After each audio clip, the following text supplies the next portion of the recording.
You do it. Make your dreams come true. Yes, you can. Yes, you can. Just do it.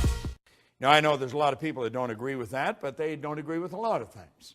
But you're going to find out the small select group of people that really understand these laws, understand there is an infinite source of supply. Everything comes from one infinite source. Everything's made from the same.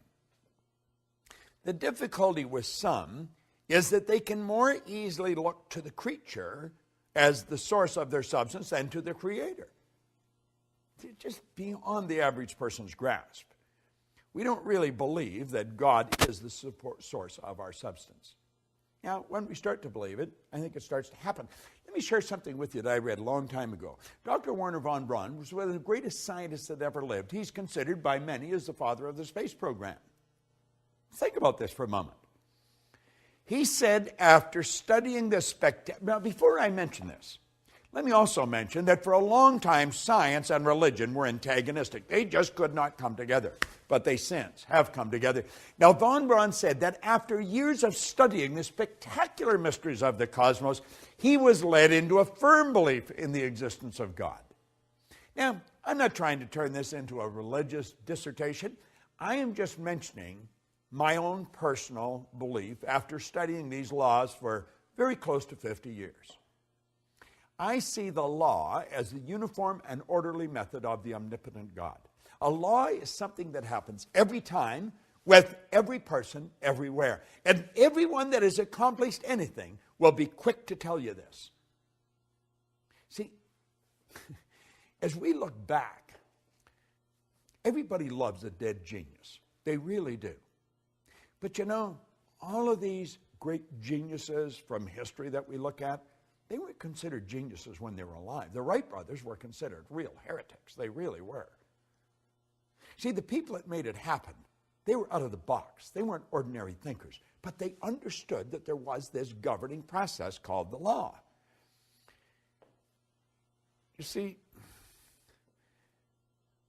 before we're able to believe in abundance of good, we've got to then see and enjoy that everything comes from one infinite source of supply. And when we really understand that, everything is going to change direction for us. Nothing can be made from something any more than something can be made from nothing. But where does water come from? Let's give it some thought.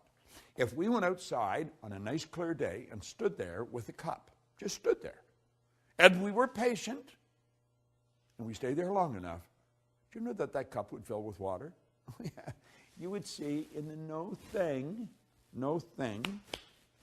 you would see a cloud formation.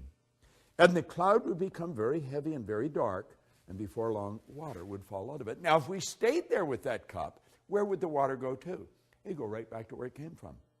See, as above, so below. As below, so above. I want you to think about that. Nothing is created or destroyed. Everything's in a constant evolution of change. We literally live in an ocean of motion. You and I have the godlike ability to create images in our mind. And as we create the images in our mind, we control the vibration that we're in, and that vibration sets up an attractive force. In the seminars that I conduct, I hold up a little acorn sometimes that comes from a giant oak tree. But the little acorn is nothing but a mass of energy in a high speed of vibration. It's just a little physical nut. Now, if I kept that acorn in my pocket, that acorn would disintegrate because it's governed by a very, very basic law, create or disintegrate. And it's not in an environment that's conducive to its unfoldment. But let's suppose I take and I plant that acorn in the earth. Do you know that there's particles of earth that are in harmonious vibration with that little mass of energy that we call an acorn? See, if you looked at the acorn through a microscope, it's not solid. It's just a little mass of energy that's dancing. If we look to the answer as to why for so many years we achieved so much, prospered as no other people on earth, it was because here in this land we unleashed the energy and individual genius of man to a greater extent than has ever been done before. Freedom and the dignity of the individual have been more